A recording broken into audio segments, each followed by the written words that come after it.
जय हिंद किसान साथियों, आप मेरी वीडियो को एंड तक देखना। वीडियो के अंदर मैं भैंस की काविंग के ऊपर या गाय की काविंग के ऊपर जानकारी दूंगा कि आपने क्या क्या सावधानियां रखनी हैं।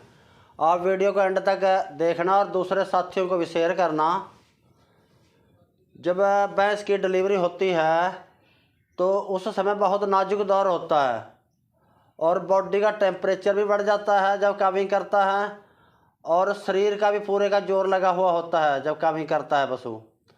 क्योंकि बच्चा देना भी जैसे इंसानों के अंदर है, हम अपने औरतों का ध्यान रखते हैं।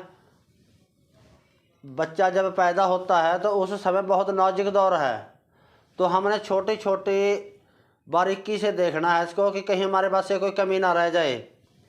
बच्चा पैदा होने के बाद आपने उसको शरीर को, अगर ठंड है तो किसी भी कंबल या किसी भी कपड़ी बोरी से ढक देना है ताकि उसको किसी भी तरह के ठंड महसूस ना हो।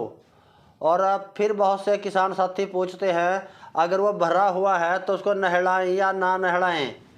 आपने किसी भी कीमत पर उसको नहीं नहलाना, क्योंकि शरीर उसका गर्म हो जाता है और पानी ठंडा होता है और वहाँ पे फिर पशु गर्म सर्द हो जाएगा और बीमार पड़ जाएगा, फिर किसी भी तरह से वो ठीक नहीं होगा। तो हमें कई बार पूरे का पूरा ब्यांत ही खाली देखना पड़ता है पशु का।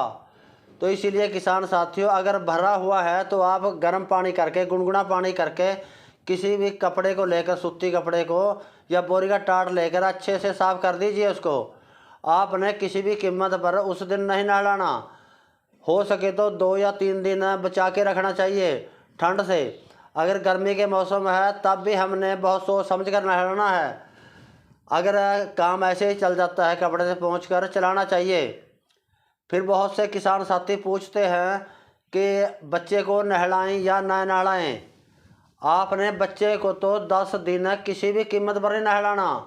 अगर वो लैट्रिन वगैरह कर दे, लैट्रिन वगैरह में भर जाए, तो आपने उसके जो टांगे हैं गर्म पानी से या ताज़े पानी से साफ़ कर सकते हैं।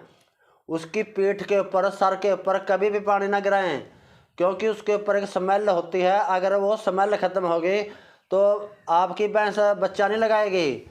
बच्चा नहीं लगाएगी तो फिर दूध नहीं उतारेगी। दूध नहीं उतारेगी, दूध रोक कर फिर मास्टाइटिस हो जाएगा और फिर मन के अंदर शंका हो जाएगी कि भैंस हमारी दूध ही नहीं बना रही है। दूध ना बनाने के ये छोटे छोटे कारण होते हैं। आप बच्चे को बिल्कुल भी नहलाने की कोशिश ना करें, तो ऐसे ही साफ करने की कोशिश करें। और एक किसान साथियों और होता है, जब कई बार भैंस काविंग करती है, काविंग करने के हम तुरंत बाद किसी को बेच देते हैं, और जब वो लेके जाता है ट्रांसपोर्ट में 2 या 3 पशु होते हैं और वो उसके नज़दीक दूसरा बच्चा आ जाता है, दूसरे बच्चे की वो स्मेल सूंघ लेता है तो अपने की स्मेल भूल जाता है। और आगे जाकर जो किसान ले जाने वाला है उसके मन के अंदर ये शंका हो जाती है कि मैं भैंस लेके आया, किसने बच्चा तो नहीं लगा दिया। और बहुत बार ये होता है, फिर वो उसको ब्लेम करता रहता है कि मैं जो भैंस लेकर आया तो उसने बच्चा ही नहीं लगाया, और पूरे का पूरा ब्यांत खाली रह जाता है। तो किसान साथियों, ऐसी नौबत ही क्यों आने दें। ट्रांसपोर्ट अगर लंबी जा रहे हैं फिर तो 5-7 पशु इकट्ठे ले जाना मजबूरी हो जाता है।